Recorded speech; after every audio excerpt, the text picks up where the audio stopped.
Well, this is an exciting subject to be talking about today, Bruce. This is childhood programming, and we have children, and we know how our raising of ourselves were, and it does make a difference, doesn't it? Now, patterns of behavior in the family leech off onto the children, and they sort of emulate their parents if it's a good model, and sometimes if it's a bad model, they will emulate some neighbor who's got a better model because they realize this isn't working. Well, yeah, it's very interesting because we come with a belief that, like, people say, yes, you are creating the world that you live in with your wishes and your desires, and that's like, well, people say, yeah, I wish I had a great relationship. I desire to be totally healthy. I want a job that's great and all that, and then we find that our life becomes a struggle as we try to get those things, and that's when all of a sudden we say, oh my God, I'm such a victim of things, like fate. I was dealt a bad hand. It's not in the cards for me to be successful, and poor me, and all that. Yeah, why is it happening to me? Yes, exactly. And because when you look outside, you're like, well, I've got all these great intentions, and I'm having such a struggle to acquire these great intentions. So it's obviously that fate is against me in some sense, and then that's where we walk away as a victim of life, saying, geez, maybe next life, maybe another time I'll get another shot at it or something. That's true. It is, and everyone's caught up in all this stuff, and the issue about this is once you buy this character victim that it forces outside of your control your life, then we sort of give up a lot of the energy and purposeness of our life as we go. It's just not going to happen. And it's so unfortunate because it turns out that the universe is not against any of us. The universe actually will encourage and support us with all our wishes and desires. And then people will say, come on, Bruce, I mean, I have this illness. Do you think I wish for this illness? Is this what I desired? You're going to blame this on me? And I go, no, not really. But I will say that we are creators, and there's this mind-body interaction, and it's real, and there's a biochemical mechanism to explain it, so it's not magic out-of-the-box kind of stuff, and it's our belief systems that shape our lives. And then people say, well, my life doesn't match my belief system because look at me, I had this belief system of all these wonderful things I wanted to get in my life, and look at where I'm at. So come on, your whole story about belief system is so phony. And it's like, okay, time for correction factor.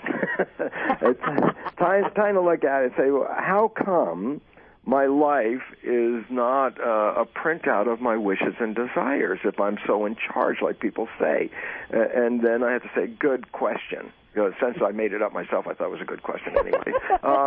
The point about it is that how can I explain my current life based on the fact that I have these great wishes and desires and I'm struggling? Okay, so here we go. And it's a really important understanding because it's the story of the day. It's the story of our evolution at this moment. It's a story that is necessary for us to understand, to re-empower ourselves so that we don't walk out in an internal vision of the victim of life. All of a sudden it's like, okay, lessons in life, I guess, part one. Okay. The mind is absolutely controlling our biology, our behavior, and our genetics. The new science of epigenetics really is the science of how an organism's perception of its environment it selects its genes and can modify its gene readout to conform to the perception. If an organism perceives the world as threatening, then the biology will create a complementary posture, structure, behavior of a world that is being threatened. If you believe that the world is truly supportive and loving and, all those beneficial things that we think about, if you really believe that, then you release into your body the chemistry that will manifest a physical experience of that. So the function of the brain is really to take our belief systems and manifest a biology based on that belief system. And then you say, yeah, but come on, that goes back to the story. I didn't wish myself to get sick. I had no belief that this is what I want. And I go, oh, okay, we go back to the mind again, and that's where we have to talk about, as you well know, Elaine, because we've done this, talked about this before, is that there's two parts to the mind. There's the conscious and the subconscious mind. And if we make an understanding of how they operate, then we can have an understanding of how come our life is manifesting the way it is, especially if our belief systems are supposed to control our life, and how come my life doesn't look like my belief system. Then we recognize the two parts of the mind, conscious and subconscious. And we distinguish them as follows. The conscious is a small part of the brain that evolved most recently. It's just behind your forehead. It's called the no, you don't look for it, and you can't see it. It's behind your eyes up there. It's a prefrontal cortex, and it's the part of your mind that is related to what we call consciousness. It's a part of your mind that has your personal identity, your source, or some people say spirit, is infused in this part of the mind. This is an interesting new evolution of the mind. This is the mind that's called the creative mind. And it's different than the previous minds, which are more reactive minds. The creative mind works in a very important process, and that is the conscious mind is not time-bound, meaning with the conscious mind, we can think into the future. I say, so Elaine, what do you think about, what's happening next Saturday? And then you can visualize next Saturday with that conscious mind. And I say, oh, remember last year in June when we did this? And then your mind could go back to June. Or if I say, listen, solve this problem, and then all of a sudden your conscious mind goes up in your head somewhere and is in a room solving a problem. So your conscious mind can flit about. And it's your conscious mind. It's creative for a simple reason. If I ask you what you're going to do next Monday, since obviously Monday's not here yet, then whatever answer you give me has to be a creative answer because it's not even here. So, the conscious mind is creative. Okay, and I go, so what about the other mind? I go, oh, here's the other mind. It's the original brain structure that was here before consciousness evolved. It's called, in our current state, the subconscious mind. It's 1,000,000 times more powerful than the little puny little conscious mind at the front edge of your brain because it's the rest of your brain. It's the subconscious mind.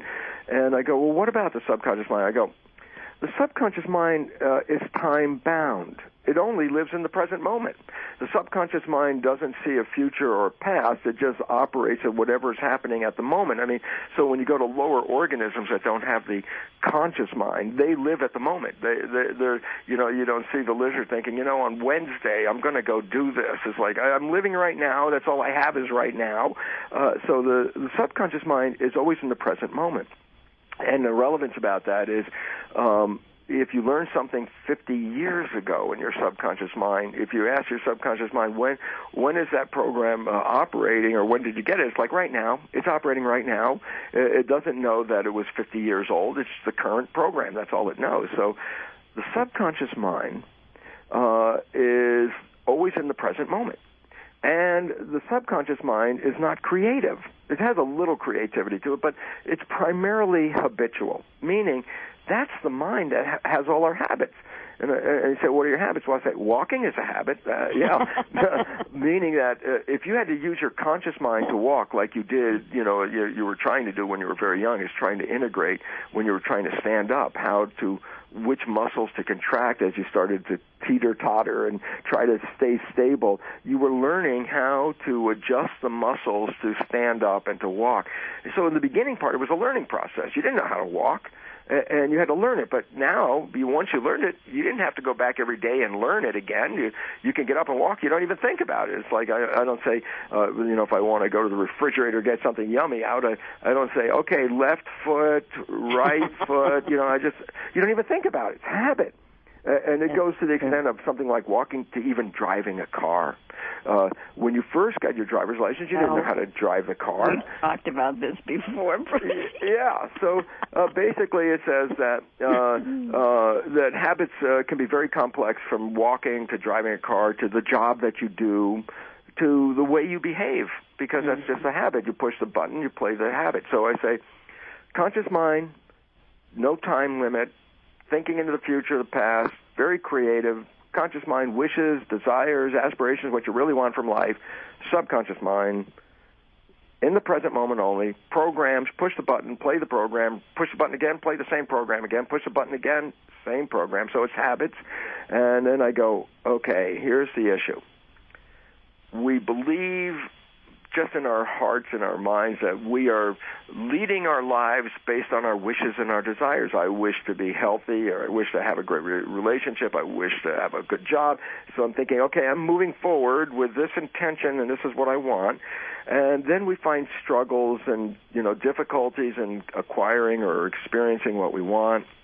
And then we go, gosh, oh man, it's just not in my fate to have these things. The cards are against me. It's the universe is not supporting me because obviously this is what I want and I don't have it. So there are forces that are against me. And then I go, okay, correction factor time. The conscious mind has those wishes and desires. We now know from neuroscience that the conscious mind only operates 5% of the time. Meaning 95% of your life is coming from the subconscious. You say, but how come? And then I go, remember that the conscious mind can move all around? Well, the moment the conscious mind is not paying attention to the exact where you are at the minute and your conscious mind is thinking about something, by definition, is not paying attention. And when it's not paying attention, that's when the subconscious takes over the operation. But when the subconscious, when the subconscious takes it over, it does so with the habits and the programs built into it. So, and it's called subconscious for a reason, sub, below consciousness. And we talked about this before, but it's good just to say the same story again, is that the significance is that when we're using the subconscious, we're unaware of those behaviors. And so the story that I tell in my lectures is that you have a very close friend in your history. You're aware of your friend's behavior. You know your friend and your friend's behavior, and you happen to know your friend's parent. And you recognize that your friend shares some of those behaviors of their parent. And that's when you casually volunteer something like, hey, Bill, you're just like your dad, and then back away from Bill, because Bill's the first guy to go ballistic that, how can you compare me to my dad? And it's interesting because that's when the audience laughs, and the fun about them laughing is, yes, because they all experience this. And then I say, okay, now you understand the story, now the two profound points to the story, and that is, that profound point number one, Bill behaves like his dad, and everyone else can see he's doing that. The only one who doesn't see it is Bill, hence subconscious behavior. So he doesn't even see he's playing those behaviors. Well, the relevance, if those behaviors are good behaviors, then it doesn't make a difference if he sees them or not, because the net result of the response to those behaviors is something beneficial. But what if those behaviors that you downloaded weren't that good or supportive? Well, then it means when you're not seeing it, you are actually playing habit programs that are undermining your intentions and your desires. So it turns out 95% of our life is actually programmed by this because the conscious mind is flitting around. And then it says, well, then your life is not really a printout of your conscious mind's wishes and desires. Your life is a printout of your subconscious programs. And that's because 95% of your life is coming from them. So then people say, oh, what are those subconscious programs? And I say, it's really fun. You don't have to try to go back into your history to figure out what the programs are, because since your life is a printout of your programs, your life is a reflection of the programs. Whatever works for you in your life, whatever, it's like, oh, that was fun and easy and it came to me easy. I say, well, that's because your subconscious has programs to encourage it. And then in contrast, if I tell you, well, those things that you're struggling for, health, happiness, job opportunities, whatever, you're struggling to get there, well, that's because you have programs in your subconscious mind that do not support it. And so all of a sudden it says, well, wait, then my life is actually being controlled by myself, the good and the bad. And I'm going, yes. And actually it's all primarily 95% of it is being controlled by the invisible program called the subconscious. So basically, your life was programmed because the primary subconscious programs that shape our lives, we downloaded those programs in the first 6 years of our lives, even before our consciousness was fully evolved. So that the basic programs that we run our life by were introduced into our brain even before we were aware we were being programmed, and we didn't even see it. So, and then when we play them, we don't see it either. So it's like, that invisible thing that prevented me from getting where I wanted to go wasn't from the outside, it was from the inside.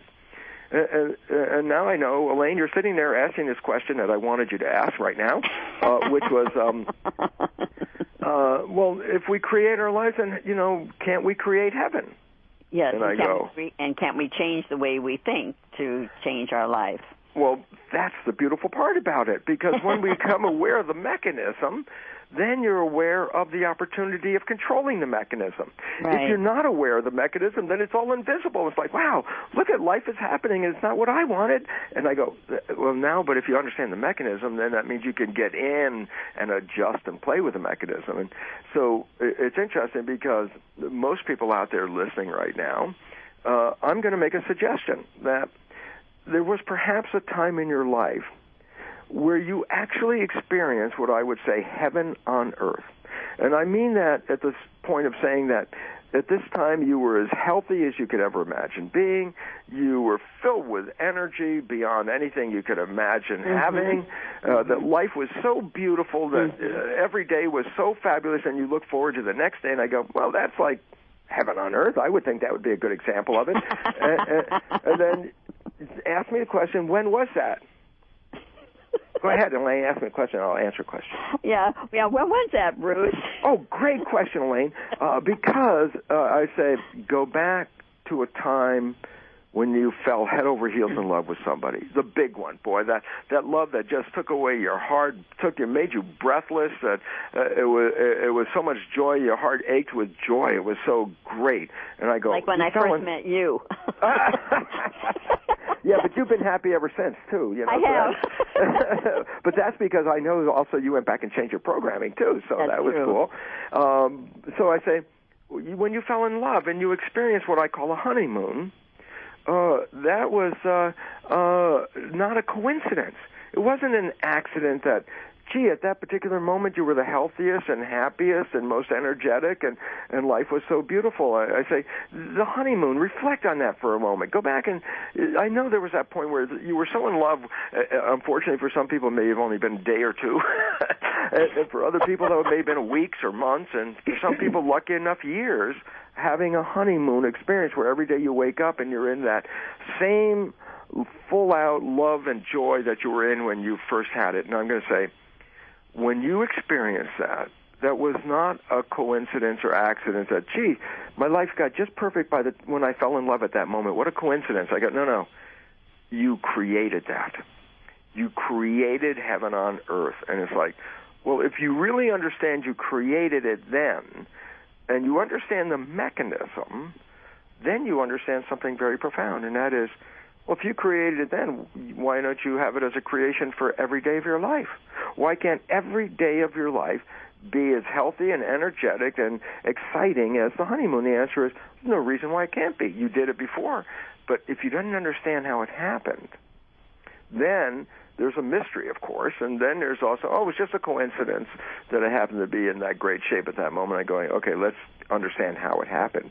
Because if we explain how it happened, then we are given an opportunity to say, well, can I create that every day? And I go, absolutely. You can have that every day of your life. And okay, so we go, okay, tell me the rules of the honeymoon. Yeah, right. Here they are. Okay.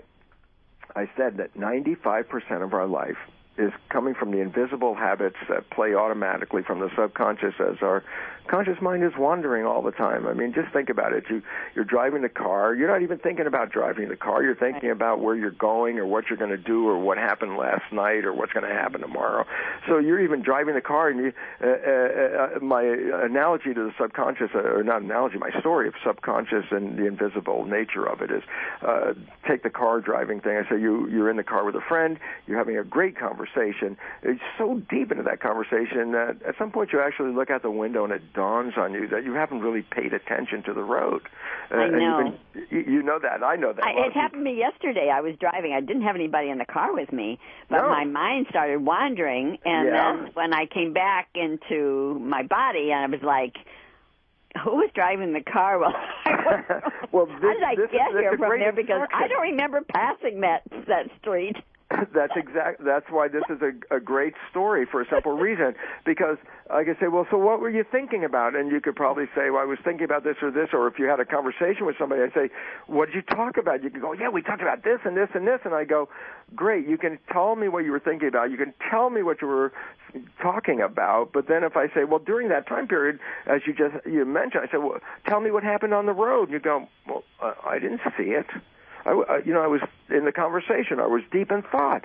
And I go, okay, this is the instruction story. For what does it mean? It says, when your mind is wandering and your life is now operating from the habits in your subconscious mind, by definition, you can remember what your conscious mind was working on, but you didn't observe the stuff that the subconscious was doing. So when the subconscious was driving the car, you didn't observe the details of driving the car. And if I say, then what was on the road during that last 5 minutes? You go, I don't know. I was in conversation or wherever. And I go, okay, this is a story about why we don't see the subconscious's action because the conscious mind is busy. So now I say, okay, that's the problem with our life because 95% is coming invisibly from the subconscious programs, and these programs were mainly downloaded by observing our family and our community and through the education we got in the first 6 years. And so these programs are other people's belief systems that we were fed, and they became part of our habit system. And so we live according, when we're not paying attention, we're playing habits and lifestyles of the other people, not ourselves. We're playing the ones we downloaded. And we didn't see it, so it was invisible. So if we got a bad program from our parent and we're playing it, it could be sabotaging us. And yet, when we're playing the program, we didn't see it, so we didn't see that we were shooting ourselves in our own foot. So the failure to get to where we were going wasn't because of outside forces. It was because of the invisible subconscious behavior. Now I go, okay, go back to the honeymoon. And I go, yeah, okay, so what happened? I say, think about it this way. The day before you met that special person that came into your life, I say, okay, how long did it take you to get dressed to get out of the house? And you go, oh, geez, I got up, I got dressed in 10 minutes and I was on the way to work. And I say, even when you were getting dressed, were you focusing on that? And you go, no, I was getting dressed. I was thinking of the things I had to do during the day or what I just heard on the news or whatever it was. And I just got dressed because it was a habit. Getting dressed is behavior from the subconscious mind because you do it every day. Mm-hmm. And I go, okay, so yesterday it took you 10 minutes to get dressed to go out of the house to go to work. And then I say, you're getting dressed tonight for a date with this person that just rocks your entire life. And you were thinking, oh, I want to be with this person. So I say, okay, now you're getting dressed to go on a date. And I say, how long does it take you to get dressed? And all of a sudden you realize a hell of a lot longer than 10 minutes. And I go, yeah, but it may take you 2 hours. For the women, it takes much longer than it does. And I say, well, why did it take you 2 hours to get dressed tonight and only 10 minutes to get dressed yesterday? And the answer is, tonight I'm not getting dressed by habit. Tonight I am looking into the mirror. I'm looking at myself. That's physically saying I'm being self-conscious. I'm watching myself. And therefore, when I get dressed, I am making sure that it's going to pass the review of my conscious mind.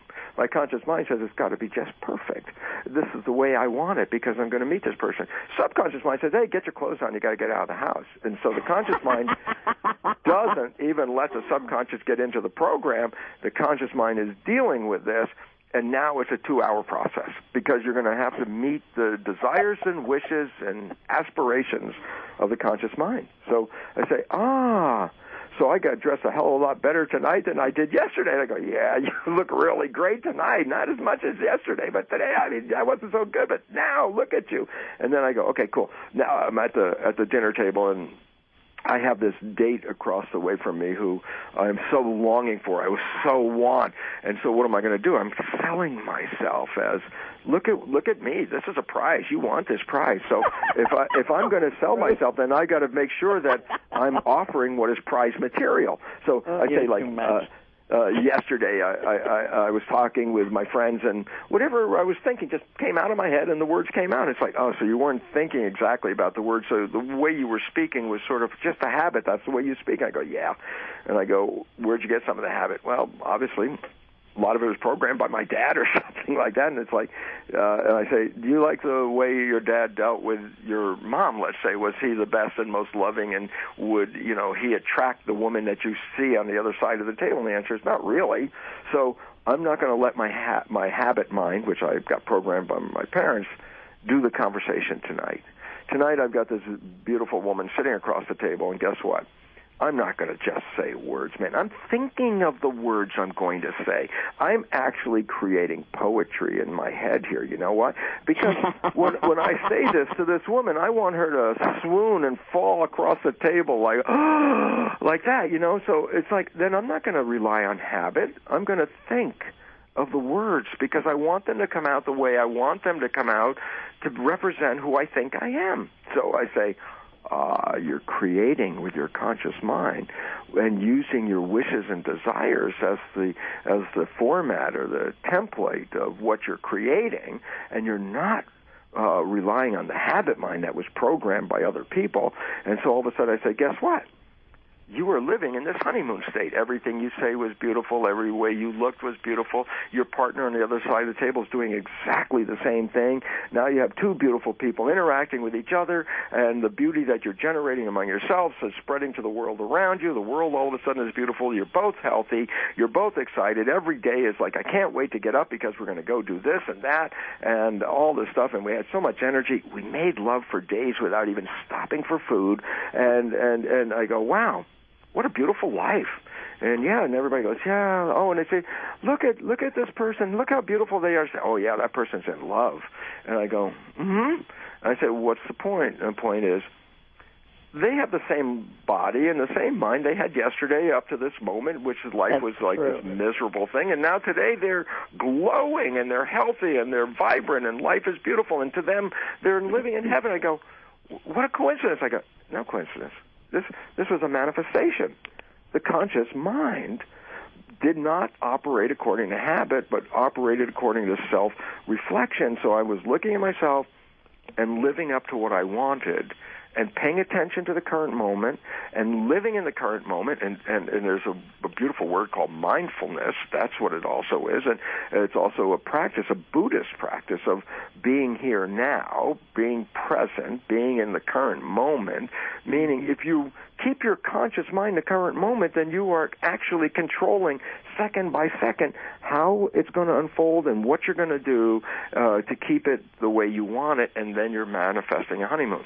Then you go, yeah, but that honeymoon period ended, and it generally abruptly.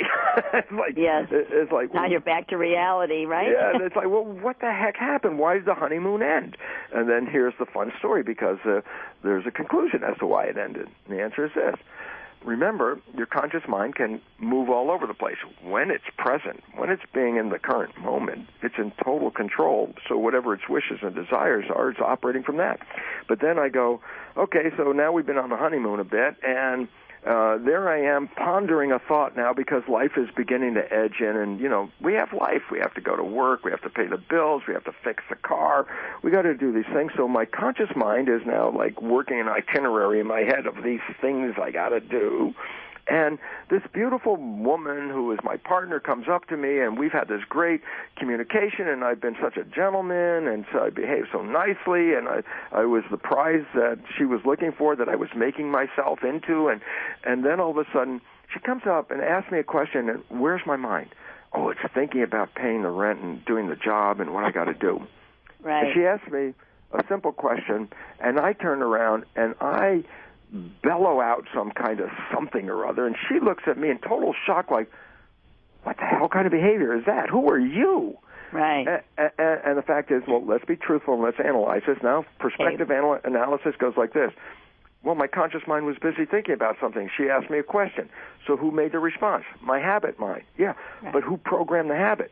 My dad. Well, let's leave it there right now, Bruce, because we need to take a quick break, and So, Bruce, okay, so we've got this situation where our mind is wandering off and we're making all the decisions, but... And we're still living in the honeymoon up to this moment. Right, yep, and that honeymoon, well, yeah, and if it's not a good honeymoon, then we're off to a bad start, right? That was a bad start. That wasn't the real honeymoon then. The real honeymoon was the one where for that least up period of time, and as I said, it's unfortunate because I said some honeymoons are very short, and some of them have great opportunities to last longer, but... When does it end? And I said, well, why was it there? And the first thing, it was there because I was using my conscious creative mind to shape my life and not relying on the habits.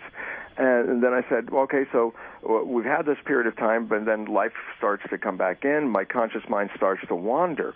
By definition, that's like being in the car and talking to somebody, or as you said, there was nobody else in there. It just was wandering and thinking about things. And that meant at that moment when you were driving the car, you were doing it with a subconscious behavior. And I go, yes, at that moment, if you're thinking about something like fixing your own car or going to the job or doing something, and your partner comes up and asks you a question, and then I say, when you make a response, are you making it with your conscious mind or your subconscious mind? The answer is, of course, you're making it with a subconscious mind, because that's the one that's being in the present moment, while the conscious mind is off on a time travel thinking about something. And then I say, well, then when you use your subconscious mind to make a response to your partner, is that your behavior? And I go, no, the subconscious was programmed by observing your parents primarily. So, in fact, when you're not paying attention, all of a sudden your behavior turns into perhaps, let's say, your father or your mother's behavior.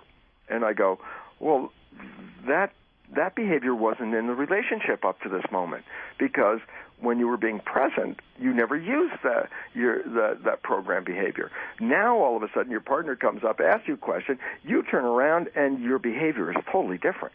And the answer is, yeah, it's totally different, because it's not yours. It was programmed by your parents. So there's this big shock on your partner's face, looking at you like, what kind of behavior is that? Because they've never seen it up to this moment. That was because the honeymoon, you weren't using that.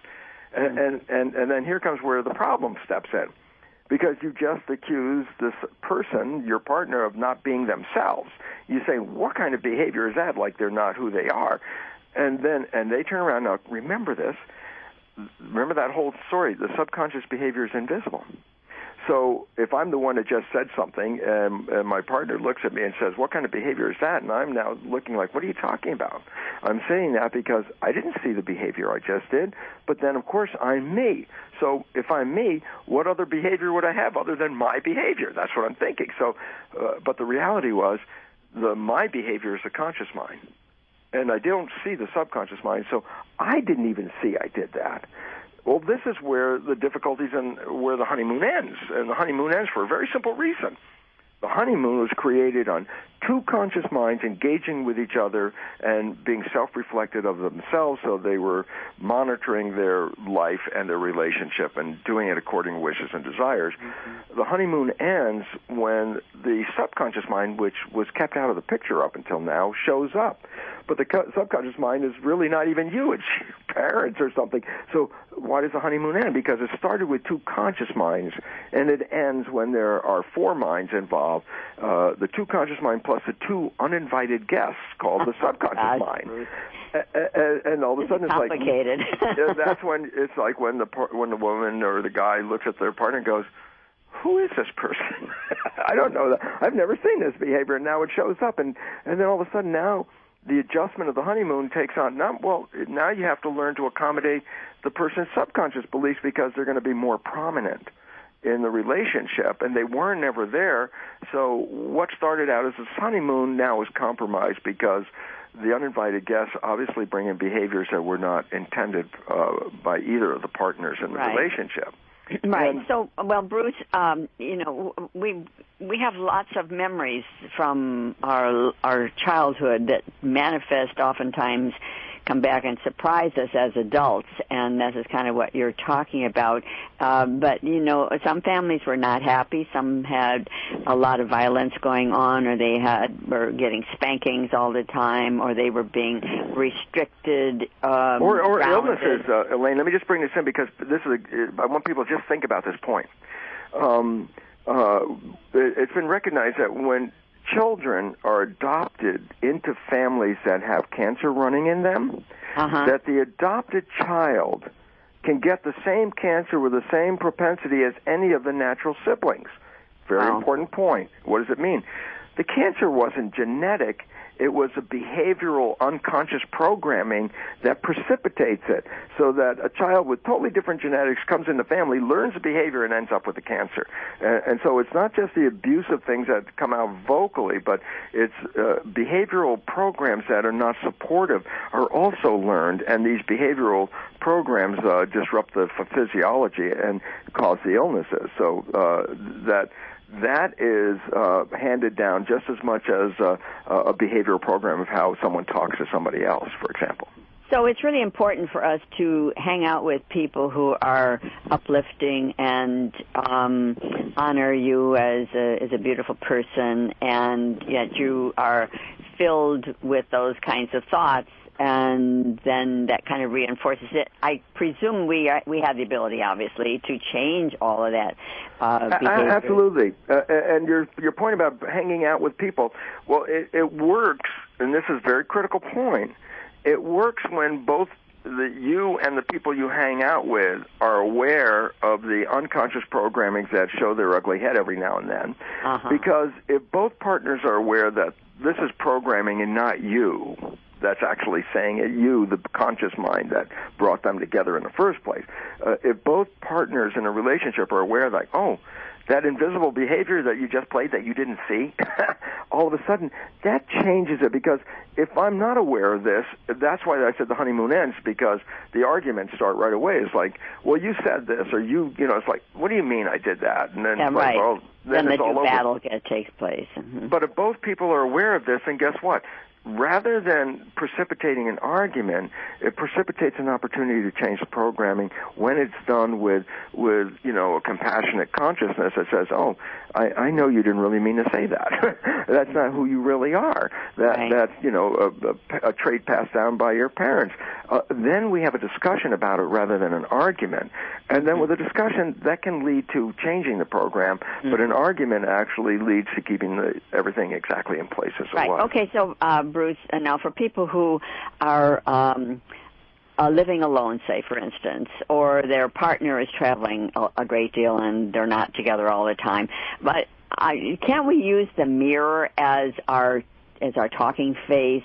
And because I did that myself, and I changed my life because of that, so I know that it works, but it does and it doesn't, and it doesn't is a very tricky thing, because then you just say, okay, let's just talk to ourselves. And I go, okay, it does it if you do it as a habitual process, not a random event like, oh, at this moment I want to talk to myself. No. Well, this, when I did it, of course, it was a very serious moment in my life, but I don't think using it on a casual basis is going to be the answer at all. Yeah, that's a big thing, because it's more than just talking to yourself, because this is what I try to get people to understand, because like me, I could give myself an example here, I love sugar things, man. That's a great drug, sugar things, donuts and stuff like that, and I know it's totally really not good for me, and so my conscious mind with the good for me attitude is trying to tell myself, okay, listen, don't eat that junk. That's really bad. And I love it because my partner, Margaret, calls donuts circles of death. And so I say, okay, don't eat that stuff. And I give myself a good talking to. And then 10 minutes later, I'm standing there with a Krispy Kreme donut in my hand. It's like looking at myself like, oh, you eating this? And then I get mad at myself. And I start getting angry with myself going, don't eat that, you stupid idiot. I just told you not to eat that. And you eat the donut because now you're frustrated anyway. And the whole reality comes down to is when you're talking to yourself, and this is the joke part at some level, who are you talking to? Well, you say, okay, I'm talking to my subconscious. And I go, okay, well, here's the basic problem. There's an entity in the conscious. That's you. That's your spirit. That's your personal identity. And I say, well, what about the subconscious? I go, no, the subconscious is more like a tape recorder. There's nobody in there. It records a behavior, and then you push the play button, and it plays the behavior back again. And I go, so you want to change the subconscious mind? And I say, well, you want to change it by talking to yourself? I say, first do this. Go find a tape player with a tape in there with a program. Push the play button, and as the program is playing, I want you to talk to the tape player and suggest that it change the program. Yeah, right. That's a good example. I like that one. And the reality is, well, you're going to get blue in the face, and it's still not going to change. I go, okay, this is first number one. Your subconscious doesn't have anybody in it. It learns by habit. It learns by emotion and behavior. So when I bring the emotion factor in, it goes like this. Things that have little emotionality to them take more repetition to learn. things that are highly charged emotionally, you learn faster. So emotion is like a speed control on learning. You put a lot of emotion into something, you can learn it a lot faster. Right, it reinforces it, doesn't it? Yeah, it certainly does. So if you want to change a program, talking to yourself is not generally the best way of doing it, only because that's like talking to the tape player. You really want to interact with your subconscious in the way the subconscious learns. And there's two primary ways it learns. One is through habit, and another is through a process equivalent to like super learning, or hypnosis is like a super learning.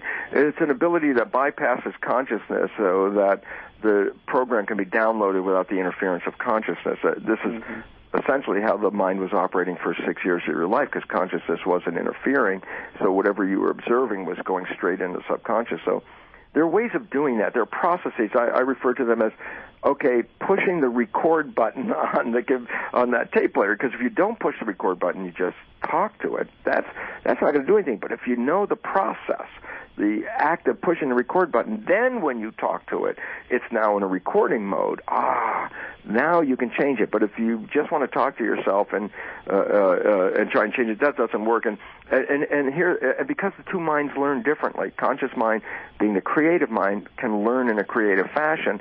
The subconscious mind being a habit mind can learn by repetition of a pattern or by getting to a state of the mind where it's in a record mode like hypnosis, and those two ways you can get to it. And so, and this is very frustrating if you don't know that, for here's a simple reason.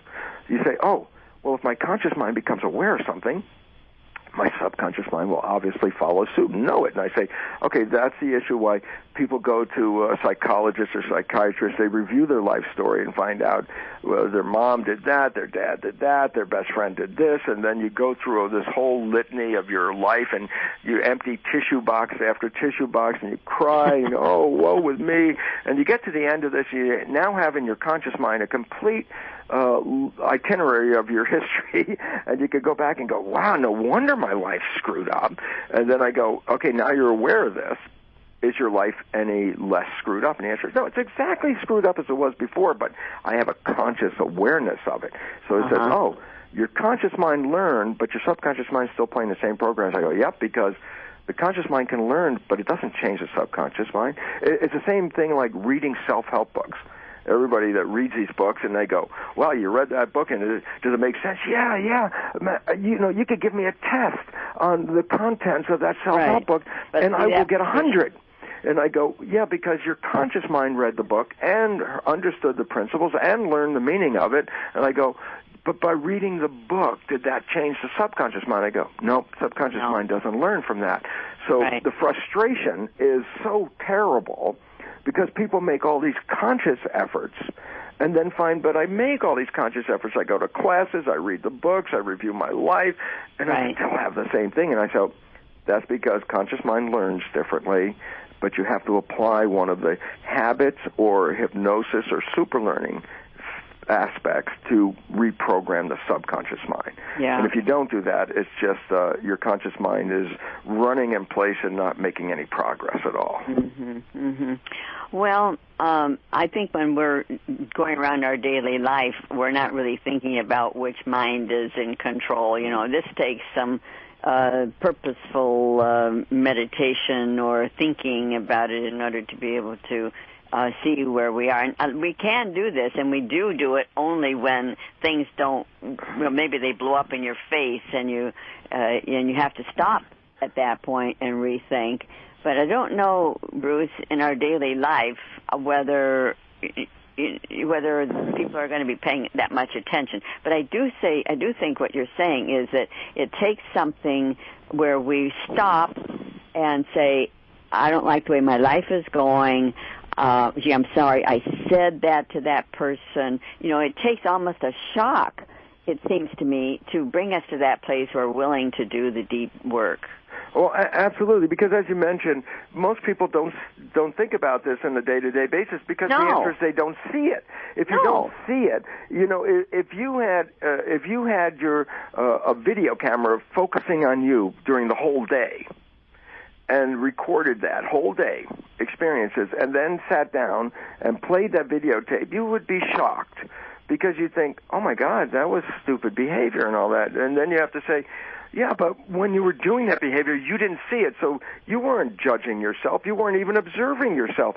So it's invisible, and that's why until we stop and own that it's invisible, it's the first time that we have to stop and say, well, if it's invisible, then I must do some kind of other process to see what I'm doing, or I have to change it. And it's fun because you might have to say, well, geez, I don't know what those programs are in my subconscious mind. And then I go, well, here's the fun part. And the fun part is if 95% of your life is being controlled by your subconscious mind, then here's a simple truth. Your experiences and what you have going on in your life is a printout of your subconscious programs. And what that means is simply this. The things that work for you because the programs in the subconscious mind support those things. But the things that you struggle with, the things you have a hardship over, the things that aren't working right, those are also programs in your subconscious mind, and it's not the outside forces. They're limiting beliefs that are invisible when you play them that prevent you from getting to where your desires and wishes want to go.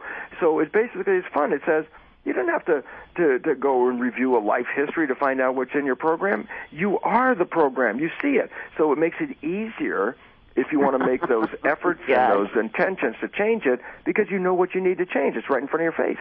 Mm-hmm. Well, I think this is a very complex topic, and I'm hoping that my audience will take this under advisement, and at least I think we could at least do some meditation on this to consciously aware of what we're doing here.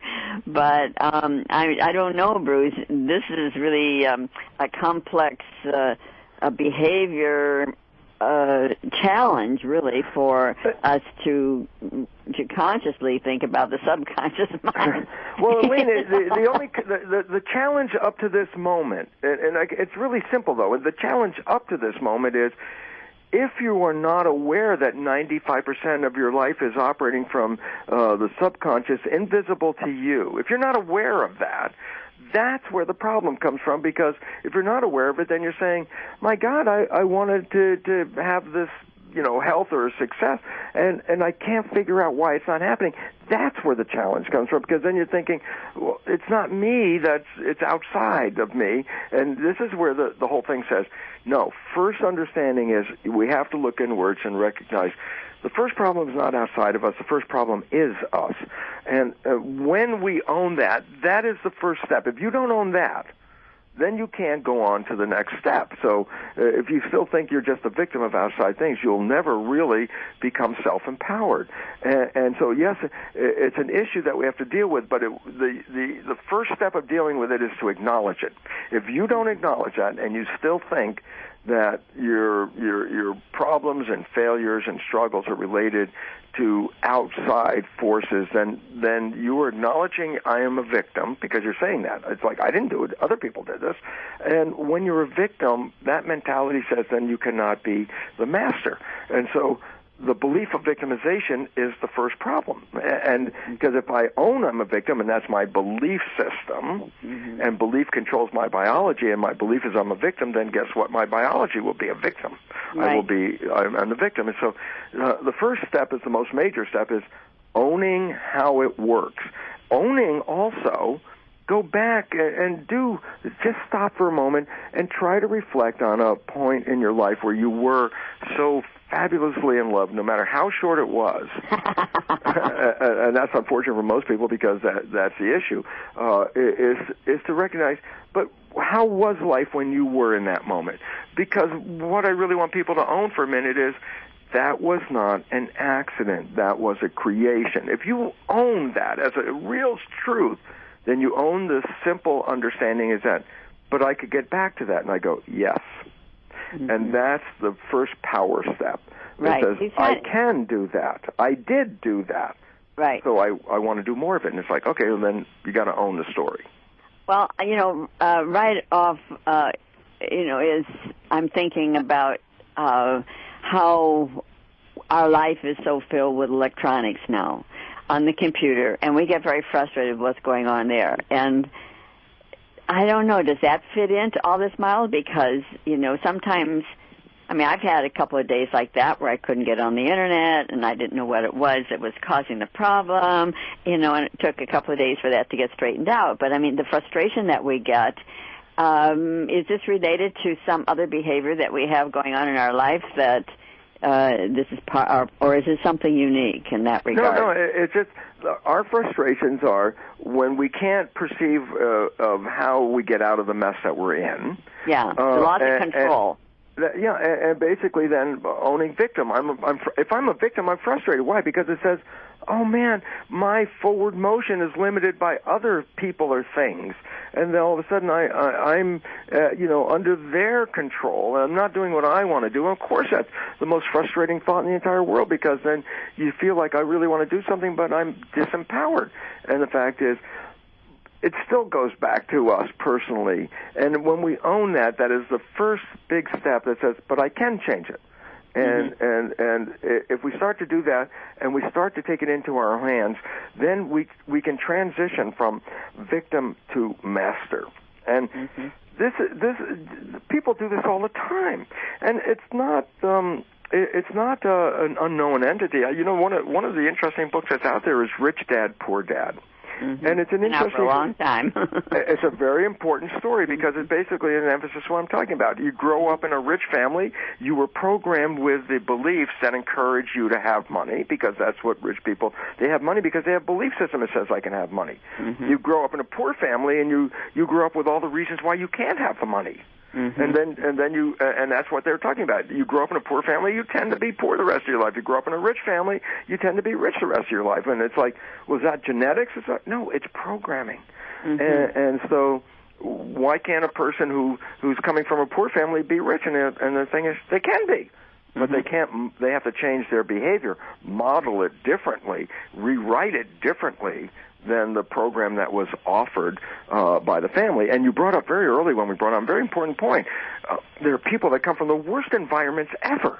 The slums and degradation, bottom of the line, and then all of a sudden these people rise up to the highest of heights.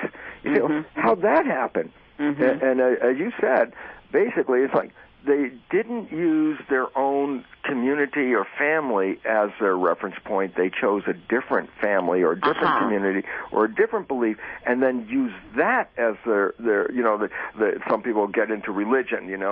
I got into Jesus, and all of a sudden, well, yeah, Jesus gave a hell of a lot better story than my family gave me, and so if you bought into that belief, then you would have a better program than the dysfunctional one that was running in your own family.